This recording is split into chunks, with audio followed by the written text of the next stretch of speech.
सुहेल बड़ाई साहब से भी फील्ड मार्शल की मुलाकात हुई। उन्होंने भी कहा कि भाई सदके दिल से माफ़ी तलाफ़ी अगर कोई करे तो फिर तो बात समझ आती है। एस्टेब्लिशमेंट की ख्वाहिश कह लें या कोशिश कह लें, शिद्दत कह लें कि वो किसी तरीके से इमरान खान साहब से माफ़ी मंगवाना चाहते हैं। ये ऑफर जो उन्होंने लिखी है ये आज भी टेबल पे ये कार्ड्स की सूरत में मौजूद है भी कि नहीं? ये उनकी मुसाफर की ज़ाती राय है या जिन लोगों से उनकी मुलाकातें हुई हाइफा है, इसी पैराए में कोई गुफ्तगू जो है आगे फैलाने की इस्तदा की है। 2 फरवरी और 3 फरवरी को जब इद्दत केस का फैसला आना, 2 मुलाकातें उधर अडयाला जेल में बुशा बीबी से भी हुई, इमरान खान साहब से भी हुई। उन्होंने खुद बताया कि हमें ऑफर भी है। इमरान खान साहब को अब क्या कर सकते हैं, वो जेल में नहीं निकलना चाहते। सुहेल बड़ाई साहब से भी फील्ड मार्शल की मुलाकात हुई और बड़ी खुल के उधर बात हुई और उन्होंने भी कहा कि भाई सदके दिल से माफ़ी तलाफ़ी अगर कोई करे तो फिर तो बात समझ आती है। इसके अलावा ये तब्दीली की अफवाहें सरासर झूठ हैं। ऐसी अफवाहें फैलाने वाले हुकूमत और मुक़्तदरा के मुखालिफ हैं और किसी ओहदे की वो कहते हैं ख्वाहिश भी नहीं है। तो इस सिनेरियो में मैं समझना चाह रहा हूँ कि तहरीक इंसाफ को आप अब किधर प्लेस कर रहे हैं, कहाँ देख रहे हैं, या जो बात आप शुरू से कर रहे थे कि भाई इनकी स्ट्रेटजीज़ में बहुत सारे मसाइल हैं, बहुत सारी चीज़ों पे रिव्यू करना पड़ता है जो नहीं किया गया। अभी मैं सर चाह रहा हूं कि मजीद इस पे गाइड करें सर। बहुत बहुत शुक्रिया जी फात। मेरा ख्याल ये है जी कि अब कई चीज़ें हैं, छोटे छोटे क्वेश्चन हैं, लेकिन ये एक पूरे सारे एक पैराए में आते हैं। जहाँ तक तो तब्दीली की अफवाहें हैं तो वो कहते हैं ना कि नाहक मजबूरों पर तहमत है मुख्तारी की, जो चाहें सो आप करे हमको बस बदनाम किया। तो ये ख़ुद अपने एसोसिएशन के हल्के होते हैं, ऐसी खबरें फैलाते हैं जिनकी कोई वजह नहीं होती, और मैं कई दफ़ा कोई वजह पैदा करने के लिए भी करते हैं, फिर उस विड्रॉ कर लेते हैं। सदर के बारे में कोई इस तरह की अफवाह हो या दूसरी हो तो ये हमारी तरफ से नहीं फैलाई होती, बाद में ये किसी का ज़िम्मे लगा देते हैं। लेकिन मेरा अपना ये पूरा ज़िंदगी तजर्बा है, ऐसी अफवाहें जो होती हैं मीडिया को जो फीड की जाती हैं वो ज़्यादातर सारी नहीं, ज़्यादातर एस्टेब्लिशमेंट की तरफ से की जाती हैं। और लेकिन ये बात बिल्कुल दुरुस्त है, इसमें कहने की ज़रूरत नहीं है कि जी जो है ये हुकूमत कहीं नहीं जा रही, क्योंकि इसलिए नहीं जा रही कि इसमें चॉइस नहीं है। राइट, चॉइस क्या है? इसको भेज के क्या करेंगे? क्या मास्टरा लगेगा? क्या पीएस पार्टी को देंगे? किसको देंगे? तहरीक इंसाफ को देंगे? वो तो लेने पर तैयार ही नहीं है हुकूमत, वो तो किसी और मार पे है। वहाँ पे तो सारा निज़ाम जो है इमरान खान साहब ने, तहरीक इंसाफ का जो निज़ाम है वो पूरे का पूरा अपने कब्जा इस्तेबदाद में लिया हुआ है, अपनी मर्जी से चला रहे हैं। दुल्हन वही जो पीएमएन भाई, जो तहरीक इंसाफ का वर्कर है वो इमरान साहब के साथ यकसू है, और जब तक वो यकसू है तो उनको बाकी चीज़ें सानवी हैं, बाकी चीज़ें बिल्कुल सरसरी हैं, उनकी कोई ज़्यादा जो है वो ना अहमियत है ना उसका कहीं इम्पेक्ट पड़ता है। अब आ जाएँ जी इमरान खान साहब का जी जो हम बड़े शद्दमत से कल से जी माफ़ी तलाफ़ी। जहाँ तक माफ़ी तलाफ़ी का है तो मेरा ख्याल है कि इमरान खान साहब ने पहले दिन से क्लियर किया हुआ है, और ये बात बड़ी हद तक कई दफ़ा जो लोग दरमियान मुज़ाकरात करा रहे थे एस्टेब्लिशमेंट के और इमरान खान साहब के, तो उनके दरमियान भी उसके करीब चीज़ें जो थी, जो पैकेज बनता था उसमें यह था कि इमरान खान साहब इसकी जो है मलफूफ अंदाज में मजम्मत कर देंगे। अच्छा, उसके अब आगे 2 जहते हैं। एक जहते है कि जब वो मजम्मत करेंगे तो आया एस्टेब्लिशमेंट उसको उस तरह कबूल करेगी या नहीं करेगी, और दूसरी ये थी कि इमरान खान साहब ने इस पैकेज को अप्रूव करना था। तो पहले ही सिरे से इमरान खान साहब जब कोई बंदा लेके जाता था पैकेज, चाहे अली मीन गंडापुर साहब को लेके जाते थे, चाहे आजम स्वाति साहब कोई पैकेज जो है डील डिस्कस कर रहे थे, चाहे कोई गौर साहब के हल्के के करीब या कोई और जो 2-4 बंदे एक्टिव थे बैक चैनल में, कोई बिजनेसमैन है यहाँ से अमेरिका से, तो इसमें ज़्यादा एस्टेब्लिशमेंट की ख्वाहिश कह लें या कोशिश कह लें, शिद्दत कह लें कि वो किसी तरीके से इमरान खान साहब से माफ़ी मंगवाना चाहते हैं। अब ये उनकी क्या ज़रूरत है मुझे नहीं पता, वो क्यों मंगवाना चाहते हैं, उससे क्या हासिल करेगा मुझे नहीं मालूम। जो बज़ाहिर ये लगता है उनका ख्याल ये है कि कुछ चले तो फिर हम इमरान खान साहब को शायद उसका जो पॉलिटिकल नैरेटिव है उसके अंदर कोई डेंट डाल सकें, शायद जो उसकी फॉलोइंग है उसको हम थोड़ा सा कहीं से कट टू साइज कर सके। तो अभी तक तो चूँकि इमरान खान साहब ना इसके करीब आए हैं ना आने के लिए तैयार हैं, तो फिर आगे जो बात चलेगी कि क्या करना चाहिए क्या नहीं, लाहेवल क्या करना चाहिए। अच्छा, आज के कॉलम में एक और बहस है, आज के नहीं साहब, आज के कॉलम में भी बड़ाई साहब ने बड़ा खुल के एक ऑफ़र लिखी है। आपसे मैं समझना चाह रहा हूँ कि ये ऑफ़र जो उन्होंने लिखी है ये आज भी टेबल पे ये कार्ड्स की सूरत में मौजूद है भी कि नहीं?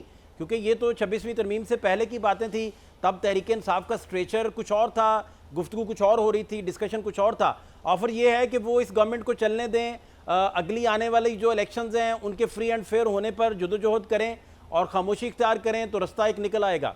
मुझे नहीं पता कि ये जो उन्होंने एक मुसाफिर ने कैदी को जो ख़त लिखा है या उसे एक इल्तिजा की है, ये उनकी मुसाफिर की ज़ाती राय है या जिन लोगों से उनकी मुलाकातें हुई हाइफा है, उन्होंने भी उनको कहा इसी पैराए में कोई गुफ्तगू जो है आगे फैलाने की वो जो है एक इस्तदा की है। अब आप देख लें कि जी ये बातें अब है ना, इससे शायद अगले पैमाने की बातें भी इमरान खान साहब को ऑफर हो चुकी हों। ठीक, मैंने तो इतना तक सुना है कि एक मौके पे बनी गाला शिफ्टिंग का भी तकरीबन तय हो चुका था। मैंने क्या सुना, अली मीन गंडापुर ने तो बाशगाफ अल्फाज में, और उन्होंने इस बात का बताया कि जी कैसे गुफ्तगू कहाँ तक पहुँची। यहाँ पे आदम स्वाति साहब ने रोते धोते एक प्रेस कॉन्फ्रेंस की।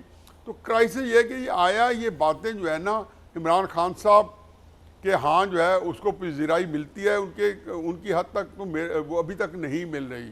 तो जब वो नहीं चाह रहे, दूसरी बात ये थी कि अजीबोगरीब सूरत हाल है। इमरान खान साहब जो हैं वो, मैं ज़ाती तौर पे समझता हूँ कि उन्हें दो काम इस वक्त किए हुए हैं। एक काम तो ये कि देखें कितने एहतजाज उन्होंने किए और उनको भी पता होता है और हमें पता होता है, और हम ये लिख भी देते हैं कि ये एहतजाज भी नाकाम होगा, इससे नाकाम होगा, पिछले नाकाम हुए, ये इससे नाकाम होगा कि इमरान खान साहब ने आज तक ज़िंदगी में जितने एहतजाज किए हैं 2014 से लेकर आज तक सारे नाकामी से हमकिनार हुए हैं, तो ये क्यों कामयाब होगा। लेकिन इमरान खान साहब को क्या, उनको नहीं पता, मेरा ख्याल उनके इल्म में भी है। वो क्यों करते हैं, वो इसलिए करते हैं कि जब ये एहतजाज के लिए वो कोई पेशरफ्त होती है, कोई बात करते हैं, तो वहाँ पे उनको जो मीडिया में आज हम देखें ना, फिर डिस्कस कर रहे हैं। 5 अगस्त को एहतजाज कॉल किया तो डिस्कस किया, 14 अगस्त को किया तो फिर डिस्कस किया। पहले करते रहे कि एहतजाज नाकाम होगा, फिर करते हैं कि उसके बाद कि एहतजाज नाकाम हो गया, नहीं कामयाब हुआ। और पीटीआई वालों के पास अपने नैरेटिव होता है, उनके पास फेक न्यूज़ होती है, उनका वीलॉगर्स हैं जो उनको जो बताते हैं वो ना मेरी सुनते हैं ना आपकी सुनते हैं।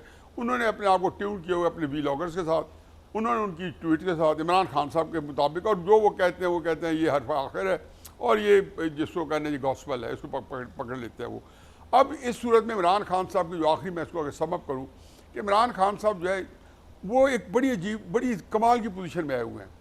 इमरान खान फ़र्ज़ किया ये चीज़ें जो है इमरान खान साहब कोई डील नहीं करते, जो नहीं करने के मूड में है, तो he has got nothing to lose. उनको क्या उनका आप बिगाड़ पाएंगे। ये बात उनके हल्कों में ज़रूर सोच रहे होंगे कि यार ये तो अजीब सूरत हाल है कि उसका जेल में रखना जो है उनके ऊपर दबाव बढ़ जाता है, उनका पब्लिक जो उनका लोगों की जो सपोर्ट है वो मौजूद है, बल्कि कोई ये हरकत करते हैं किसी को 10 साल की सज़ा देते हैं और बढ़ जाती है, और आगे उनके हालात जो हैं वो बिगड़ते जा रहे हैं। सियासी तौर में मैं कह रहा हूँ वो सवर नहीं रहे। अलहदा बात है कोई बंदा कोई किसी ख़ास किस्म की जन्नत के अंदर अपना घर बना ले और उसके अंदर वो आसूदगी उसको होती रही, अलहदा बात है। अब इमरान खान साहब ये बिगाड़ कुछ नहीं सकते। इमरान खान साहब हैज़ नथिंग टू लूज़। जो लोग इस मुकाबले में अगर खुदा ना खासा इस सियासत के अंदर पाकिस्तान की बुरान में जाता है तो जिनके पास इक़्तिदार है they have got everything to lose. तो ये वो चीज़ है कि जो मेरा ख्याल है कि एक बहुत ही ख़तरनाक सूरत हाल है कि इस वक्त इमरान खान और एस्टेब्लिशमेंट की जो लड़ाई है, जो और कोई हुकूमत तो न लेना न देना, वो तो न 3 में न 13 में है, उस लड़ाई के अंदर मेरा ख्याल है कि पाकिस्तान जो है वो मुतासर हो रहा है और ये जो सियासी बुरहान है ये मुमलिकत के ऊपर अपने गहरे घाव लगा रहा है। मैं आखिरी बात जो आपसे नई साहब समझना चाह रहा हूँ कि 2 फरवरी और 3 फरवरी को जब इद्दत केस का फैसला आना था तो कंसेक्टिव हमारी 2 मुलाकातें उधर अडयाला जेल में बुशा बीबी से भी हुई, इमरान खान साहब से भी हुई, बाकी सारे बीट रिपोर्टर्स इसके गवाह हैं। तो उन्होंने खुद बताया, बुशा बीबी ने भी, इमरान खान साहब ने भी, कि भाई हमें ऑफर भी है, उसमें जुबानबंदी है और खामोश हो जाएं, इतने साल के लिए खामोश हो जाएं। अब मैं जानना चाह रहा हूँ कि जब पॉलिटिकल सिनेरियो सारा ही बदल चुका है तो आप समझते हैं कि इस तरह की ऑफर कोई भी टेबल पर मौजूद होगी मजीद, या आप समझते हैं कि वो रास्ते भी बंद हो गए जो ऑफर के रास्ते थे? मेरा ख्याल है कि जो लेकिन अब अंदाजे में कर सकता हूँ और उसका तजियाती अंदाज़ा कर सकता हूँ कि इमरान खान साहब जो है ना ये सारी चीज़ें करवा के ना तो वो उनको जो है जिसको कहना चाहिए कि जब वो कहते हैं ना, वो सब ने मुझे ज़ाती तौर पे बताया जो नेगोशिएट कर रहे थे, जो कि तहरीक इंसाफ की तरफ से इमरान खान साहब के पास पैकेज बना के लेके जाते थे, तो उनको जो खतोखाल बताए जाते थे तो इमरान खान साहब उसके ऊपर तकरीबन नीम आमाद होते थे और कहते थे अच्छा आप ले तो आओ। जब ये पूरा एक पैकेज बना के लेके जाते थे तो इमरान खान साहब उसको यक जुम्बश कलम जो है ना वो उसके ऊपर तनसीख फेर देते थे, उसको तो वो डिसमिस कर देते थे। ठीक है। तो ये इमरान खान साहब अमलन जो है उनको जिसको कहना चाहिए कि देखते थे कि ये क्या कर रहे हैं। अच्छा, सजेशन जो है वो बड़े देर बाद या आम तजिया करने वालों को बड़े देर बाद समझ आई कि इमरान खान साहब जो हैं वो इस मामले में सिर्फ अपने वो कहते हैं पलट कर झपटना, झपट कर पलटना, तो अपने लहू गर्म रखने के लिए, अपने वर्कर्स को गर्म रखने के लिए, अपने सोशल मीडिया को जो है वो एक उकसाने और भड़काने के लिए या उनको एक मवाद देने के लिए ये सारे काम हो रहे थे और हो रहे हैं। अब वो इन चीज़ को ऐसी जगह लेके आए हैं, जैसे मैंने पिछले उसमें समझ किया है कि ये चीज़ इमरान खान साहब को ज़्यादा वारा खा रही है। अब देखें ये जो स्ट्राइफ है ना, अब जेल इमरान खान साहब को अब क्या कर सकते हैं, वो जेल में नहीं निकलना चाहते फर्ज किया, तो फिर आप क्या करेंगे? मतलब आप उनको फिर फांसी लगा के कोई नया काम करेंगे? नहीं निकलना चाहते, वो कहते मैं नहीं निकलता हूँ, तो आपने तो उन्हें अंदर से कोई ना कोई पैगाम भेज देंगे, फिर हम 5-7 दिन डिस्कस करते रहेंगे। ये सिलसिला लामतनाई है और ये किसी भी मुल्क के अंदर को खुदा ना खासा को हादसा हो गया इस तरह, जैसे में कौम पाकिस्तानी कौम जो है वो उस तरीके से सिस्टम से अपनी अलहदा हो चुकी है या एलिनेट हो चुकी है कि वो सिस्टम के अंदर अपने आप को समझते हैं कि जी वो उसका हिस्सा नहीं है। तो इस मुल्क के अंदर कोई भी ऐसी चीज़ हुई तो उसका किसी को अंदाज़ा नहीं होता, क्योंकि आज से पहले भी कभी अंदाज़ा नहीं हुआ। चाहे कभी अयूब खान के खिलाफ इस तरह के हंगामे हुए, मुशर्रफ साहब के खिलाफ 2007 से पहले कहा जाता था जी सवाल ही पैदा नहीं होता, एकदम एरप्ट हुए, कोई वजह बनी, एक छोटी सी वजह बनी है। मैं कई दफ़ा मिसालें दे चुका, अब छोटी सी मिसाल सरसी दे देता हूँ कि ये पंजाब कॉलेज का जो वाक़या था, झूठा वाक़या था, पिछले साल जब हुआ तो कितना एक लगता था कि मुल्क हिल के रह गया 2-3 दिन में, और बताते रह गए झूठा वाक़या झूठा। अगर ये वाक़या खुदा न खासा सच्चा होता और किसी पंजाब यूनिवर्सिटी के अंदर होता और कोई भी बीमार आदमी कोई भी गंदी हरकत कर सकता है, तो फिर क्या बनता कि ये तालिब इल्म बाहर निकल आते, उनको कौन संभालता?